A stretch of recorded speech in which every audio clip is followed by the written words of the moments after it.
بازیکن ایرانی مورد علاقت کیه؟ هیچکی. فوتبال ایران رو دنبال میکنی؟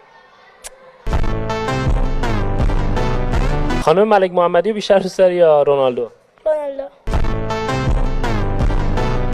کی برات آدم مهمتریه، خانم ملک محمدی یا امباپه؟ امباپه. خانم ملک محمدی تو کلاس هستن؟ تو برای گریه نکردن صالح هردانی حاضری چی کار بکنی؟ هیچی. اگه نمراتت باعث شه یکی از بازیکن استقلال گریه کنه، دوست داری کدوم بازیکن باشه؟ آرش رضاوند. کدوم بازیکن رئال رو دوست داری؟ یامال؟ بله. من تو بارسا بازی میکنم. دروغ داری میگی. من دفاع بازی میکنم.